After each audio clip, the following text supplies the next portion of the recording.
نحمده ونصلي ونسلم على سيدنا ومولانا محمد صلى الله عليه وسلم رسوله النبي الأمين المكين الحنين الكريم الرؤوف الرحيم أما بعد فأعوذ بالله من الشيطان الرجيم بسم الله الرحمن الرحيم قال الله تبارك وتعالى في الكلام المجيد والفرقان الحميد ومن شر حاسد اذا حسد صدق الله مولانا العظيم مولاي صل وسلم دائما ابدا على حبيبك خير الخلق كلهم محمد سيد الكونين والثقلين والفريقين من قرب ومن عجم يا ربي بالمصطفى بلغ مقاصدنا واغفر لنا ما مضى يا واسع الكرم. الحمدللہ تعالی اللہ رب العزت کی توفیق اور احسان عظیم کے ساتھ ہم سب اس بابرکت ہفتہ وار محفل حمد و نعت میں آج حضور مولا کائنات علیہ السلام کی ذکر کی مجلس کی مناسبت سے مل بیٹھے ہیں. دعا ہے کہ اللہ رب العزت ہم سب کی اس حاضری کو اپنی بارگاہ میں شرف قبولیت عطا فرمائے. تمام احباب سامعین اور ناظرین کو السلام علیکم ورحمۃ اللہ وبرکاتہ. آج کی اس مبارک مجلس میں تربیتی عنوان ایک میں آپ کے سامنے عرض کرنا چاہ رہا ہوں، جو کہ ایک ایسی خطرناک بیماری ہے کہ جو انسان کو ایمان کی دولت سے محروم کر دیتی ہے.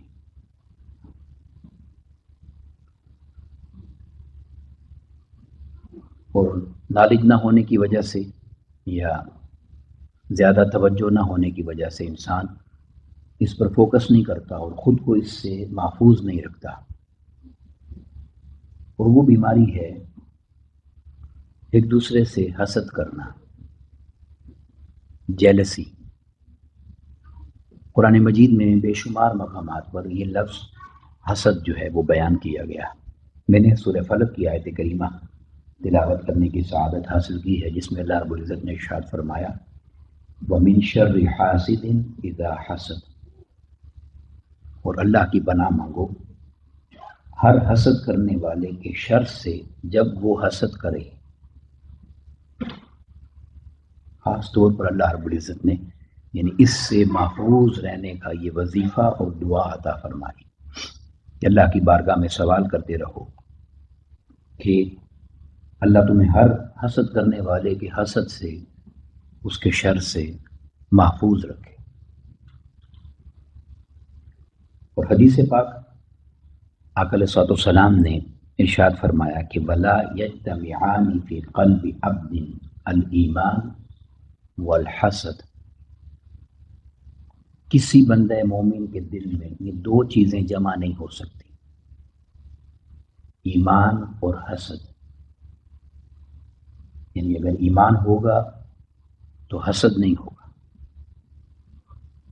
اور اگر حسد ہوگا تو پھر ایمان نہیں ہوگا. امام نسائی نے اس حدیث پاک کو بیان فرمایا. اب چند حدیث اور بھی ہیں اور باتیں اور بھی عرض کرنا چاہتا ہوں، مگر چونکہ حضور مولا کائنات علیہ السلام کی ذات پاک سے نسبت کی مجلس ہے تو آپ کے دو عظیم فرمان حسد کے حوالے سے حضور مولا کائنات علیہ السلام کے وہ عرض کرنا چاہتا ہوں. آپ نے ارشاد فرمایا کہ صحت الجسد من قلت الحسد، یعنی جسم کی صحت کا راز حسد کے نہ ہونے میں ہے. یعنی جسم کی جو صحت ہے اس کا جو راز ہے وہ حسد کے نہ ہونے میں ہے.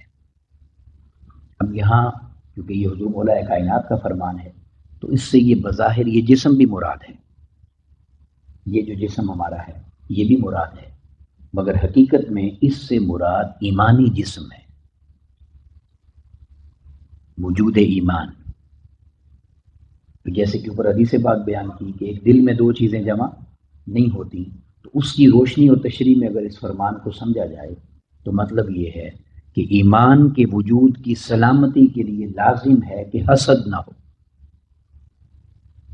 ورنہ جو جو حسد بڑھتا جاتا ہے ایمان کمزور ہوتا چلا جاتا ہے، اس کی صحت جاتی رہتی ہے، اور ایک وقت ایسا آتا ہے کہ حسد کی کثرت کی وجہ سے انسان دولت ایمان سے محروم ہو جاتا ہے اور اسے خبر بھی نہیں ہوتی۔ اور دوسرا جو آپ کا فرمان ہے بڑی یعنی دل کے کانوں سے سننے والا جملہ ہے، آپ نے ارشاد فرمایا کہ ثمرۃ الحسد، اگر تم جاننا چاہتے ہو کہ حسد کا پھل کیا ہے، حسد کا انعام کیا ہے، حسد کا رزلٹ کیا ہے، تمہیں کیا ملتا ہے، تو فرمایا شقاء الدنیا والآخرہ، کہ حسد کا ایک ہی رزلٹ ہے، انعام ہے، پھل ہے، نتیجہ ہے، اجر ہے، اور وہ یہ ہے کہ دنیا و آخرت کا غم ہے، دنیا و آخرت کا غم اور رسوائی ہے، یعنی حسد اس کے سوا تمہیں کچھ بھی نہیں دے گا۔ اب یہی بات یعنی اس کو مزید وضاحت کے لیے حضرت عبداللہ بن مسعود رضی اللہ تعالیٰ عنہ نے حدیث پاک روایت کیا آقا علیہ الصلوۃ والسلام سے، اب اسی بات کو یعنی جو میں نے باتیں عرض کی ہیں اسی کو ذرا اور مزید وضاحت کے لیے آقا علیہ الصلوۃ والسلام کی زبان مبارک کے کلمات سنیے۔ آقا علیہ الصلوۃ والسلام نے ارشاد فرمایا ثلاث ہن، تین چیزیں ایسی ہیں، اصل کل خطیئۃ، یہ تین چیزیں ہر گناہ کی جڑ اور بنیاد ہے، اصل ہے، بنیاد، اصل جڑ کو کہتے ہیں جہاں سے کوئی چیز نکلتی ہے، جیسے پودا جڑ ہے اس کی، اس سے وہ نکلتا ہے، پھوٹتا ہے۔ فرمایا کہ تین باتیں ایسی ہیں جو ہر برائی، ہر گناہ، ہر نافرمانی، ہر بری چیز کی جڑ ہے، اور پھر فرمایا فاتقوہن، تم پر لازم ہے کہ ان سے بچو، لازم ہے، واحذروہن، اور لازم ہے کہ ان تین چیزوں سے پرہیز کرو۔ اب دیکھیں کتنا زور دیا آقا علیہ السلام نے، کیونکہ ہر برائی کی جڑ یہ تین چیزیں ہیں، تو فرمایا ان سے بچو اور ان سے پرہیز کرو۔ اور وہ تین چیزیں کیا ہیں؟ پہلی چیز آقا علیہ السلام نے فرمایا ایاکم والکبر، تکبر سے خود کو بچاؤ، تکبر، بڑائی، میں ہی ہوں بس، انا، اس سے اپنے آپ کو بچاؤ۔ کیوں؟ فإن ابلیس حملہ الکبر علی الا یسجد لآدم، اس تکبر نے ہی ابلیس کو آدم علیہ السلام کو سجدہ نہیں کرنے دیا تھا، اسی تکبر میں مارا گیا، انا خیر منہ، میں کیسے سجدہ کروں، میں اس سے بہتر ہوں، تو میں بچو اس سے، یہ ہر برائی کی جڑ میں تمہیں لے جاتا ہے۔ پھر آقا علیہ السلام نے فرمایا وَإِيَّاكُمْ وَالْحِرْص، اور اپنے آپ کو ہر لالچ سے بچاؤ، ہر لالچ، حرص اور طمع سے بچاؤ۔ کیوں؟ فإن آدم حملہ الحرص علی ان اکل من الشجرہ، کیونکہ وہ ایک حرص تھا جس کی وجہ سے آدم علیہ السلام نے درخت کا پھل کھا لیا تھا۔ اب یہ چونکہ آدم علیہ السلام کی ذات مبارکہ ہے، اس حرص کی میں وضاحت کرنا چاہتا ہوں۔ وہ حرص وہ دنیاوی حرص نہیں تھا، وہ دائمی قربت الہی کا حرص تھا، کیونکہ بہکاوا یہ آیا تھا کہ اگر اس درخت کا پھل کھا لو گے تو ہمیشہ اللہ کے قرب میں رہو گے، تو اللہ کے قرب کے اس طمع میں، خواہش میں حضرت آدم علیہ السلام نے پھل کھایا، اسی لیے اللہ نے فرمایا نسی آدم، کہ آدم کی خطا نہیں ہے، نسیان ہو گیا تھا۔ قرآن مجید نے اس لیے اس کی وضاحت کی، تو فرمایا تم اس حرص سے بچو، یہ تمہیں نافرمانی کی طرف لے جائے گا۔ اور تیسری چیز آقا علیہ السلام نے فرمایا وَإِيَّاكُمْ وَالْحَسَدْ، اور اپنے آپ کو حسد سے بچاؤ۔ فَإِنَّ بَنِي آدَمَ إِنَّمَا قَتَلَ أَحَدُهُمَا صَاحِبَهُ حَسَدًا، کیونکہ آدم علیہ السلام کے دونوں بیٹوں میں سے قابیل نے جو حابیل کو قتل کر دیا تھا تو وہ حسد کی وجہ سے ہی کیا تھا، وہ حسد کی وجہ سے کیا تھا۔ اب یہاں پر ایک بڑی باریک بات ہے جو صوفیاء نے بیان کی ہے، اللہ والوں نے بیان کی، وہ جملہ کہہ کے میں آگے بڑھنا چاہتا ہوں، اور وہ جملہ یہ ہے، صوفیاء بیان کرتے ہیں کہ یہ حسد اتنی ناپاک چیز ہے اور اتنی بری بیماری ہے، اور یہ اس لیے اللہ کی بارگاہ میں زیادہ یعنی جو محبوب نہیں ہے، پسندیدہ نہیں ہے، اللہ کی بارگاہ میں زیادہ ناراض کرنے والا سبب ہے، کیونکہ یہ وہ پہلا عمل تھا جو شان نبوت کے خلاف کیا گیا تھا. آدم علیہ السلام کے مقابلے میں شان نبوت پر حملہ اس حسد سے ہوا تھا، تو اللہ رب العزت نے قیامت تک کے لیے اس حسد کو مردود بنا دیا. یہ مقبول نہیں ہو سکتا. امام غزالی رحمۃ اللہ تعالی علیہ آپ بیان کرتے ہیں کہ حسد کا صرف ایک ہی علاج ہے. اگر کوئی حسد نہیں چھوڑ رہا، اس کا ایک ہی علاج ہے. پوچھا وہ کیا؟ فرمایا موت. یہی بات شیخ سعدی رحمۃ اللہ تعالی، ابھی امام غزالی کا جملہ ذرا فلسفیانہ ہے، سمجھ نہیں آتا. شیخ سعدی رحمۃ اللہ تعالی علیہ کا جملہ سنے تو بات سمجھ آ جائے گی. شیخ سعدی رحمۃ اللہ تعالی علیہ فرماتے ہیں حسد ایک ایسا زہر ہے، پوائزن، حسد ایک ایسا زہر ہے جسے انسان کھاتا خود ہے اور دعا دوسرے کے مرنے کی کرتا. یعنی وہ خود کڑتا ہے، اندر سے خود جلتا رہتا ہے، خود پریشان رہتا ہے، اپنا ڈپریشن بڑھاتا ہے، اپنے آپ کو تکلیف میں ڈالتا ہے اس حسد سے، اور خواہش یہ کرتا ہے کہ دوسرا مر جائے. اس لیے امام غزالی رحمۃ اللہ تعالیٰ نے فرمایا اس کا علاج صرف موت ہی ہے، یعنی یہ تمہیں موت کی طرف لے جاتا ہے. امام ابو القاسم القشیری رحمۃ اللہ تعالیٰ علیہ رسالہ قشیریہ میں بیان کرتے ہیں حضرت اسمعی رحمۃ اللہ تعالیٰ علیہ نے ایک اعرابی شخص کو دیکھا، اس کی عمر 120 سال تھی، 120 سال عمر تھی، اور صحیح سلامت تھا، جسمانی حالت اس کی زیادہ کمزور لاغر نہیں تھا. تو انہوں نے کہا کہ تم مجھے اپنی اس صحت کا اور عظیم لمبی عمر کا راز بتاؤ.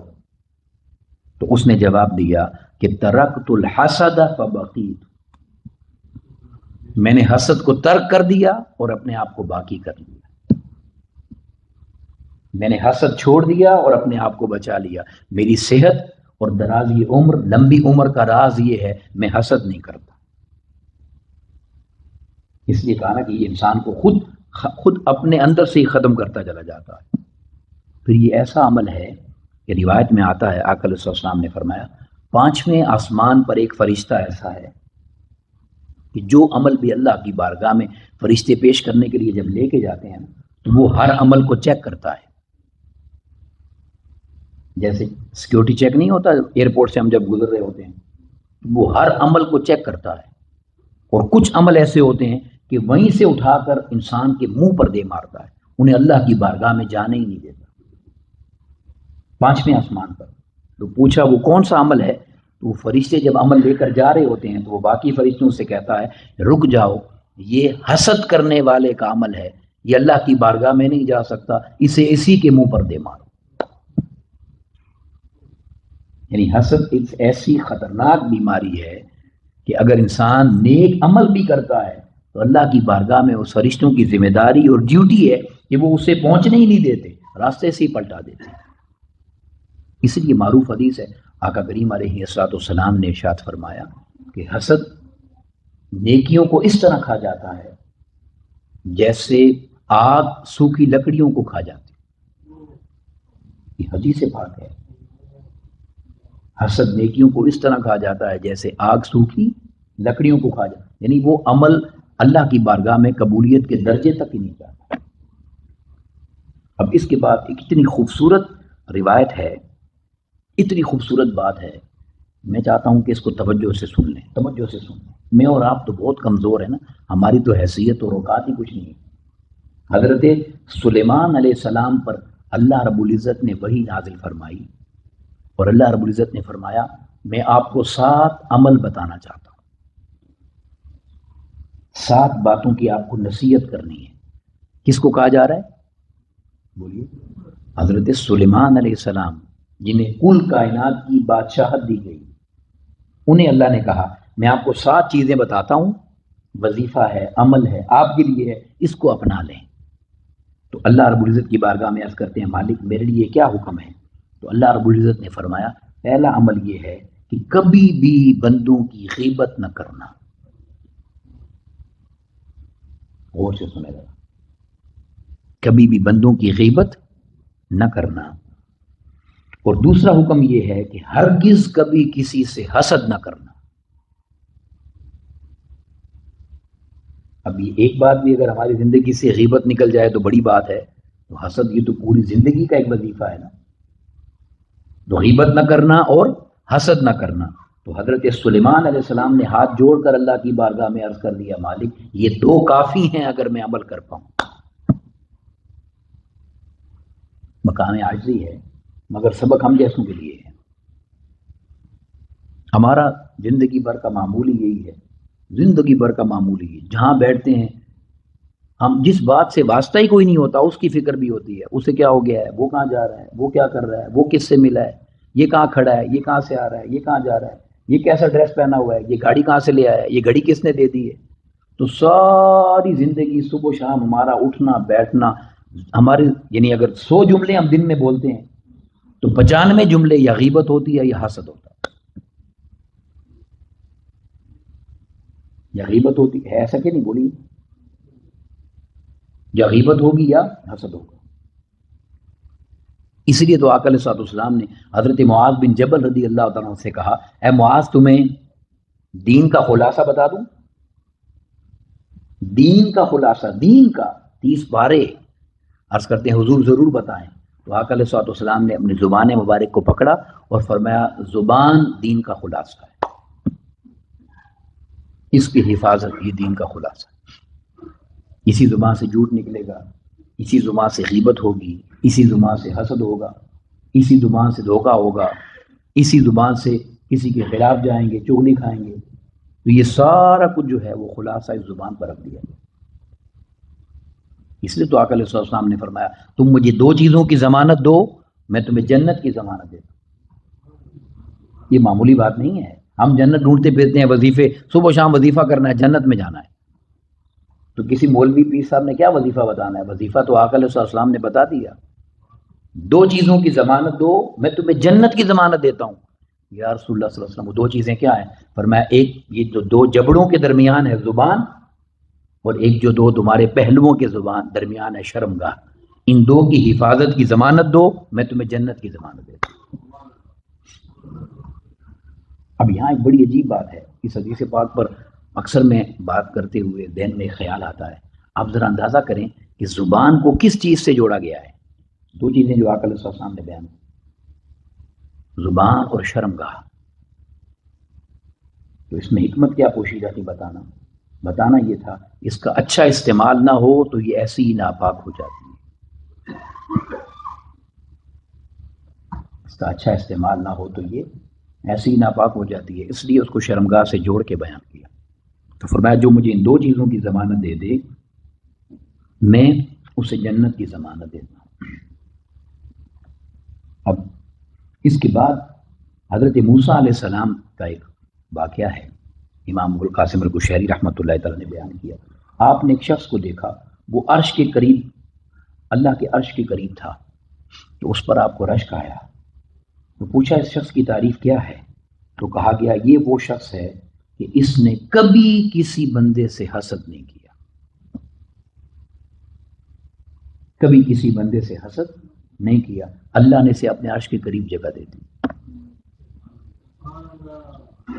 اب یہاں ایک بات جس پر میں مکمل کرنا چاہتا ہوں کہ یہاں موسیٰ علیہ السلام کی رشک کی بات ہے. آپ کو رشک ہوا، تو رشک اور حسد میں تھوڑا سا فرق ہے.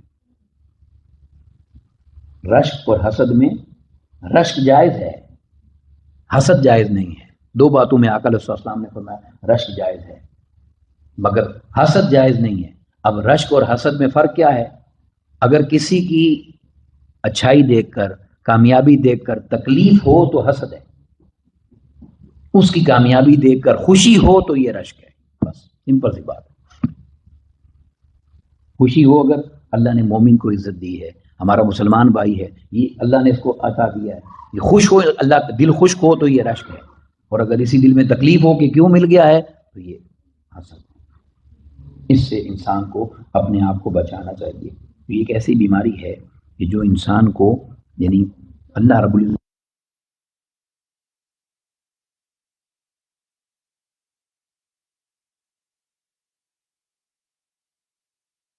بلکہ تینوں کا خلاصہ بتا دیتا ہوں. سب سے زیادہ حسد کہاں ہوتا ہے؟ جہاں جان پہچان ہوتی ہے. اگر کسی کو آپ جانتے ہی نہیں ہیں تو آپ نے حسد کیا کرنا ہے؟ اپنوں سے، قریبیوں سے، رشتہ داروں سے، جو آپ کے فیلوز ہیں ان کے ساتھ، جو ہم جماعت ہیں، جو قریبی ہیں، انہی سے حسد ہوتا ہے، کیونکہ انسان ان کے احوال سے آگاہ ہوتا ہے۔ اس لیے آقا علیہ الصلوۃ والسلام نے ایک دن مسجد میں فرمایا، اب جو ابھی مسجد میں آئے گا یہ جنتی ہوگا۔ ایک شخص آیا، دوسرے دن فرمایا پھر وہی آیا، تیسرے دن فرمایا پھر وہی شخص آیا۔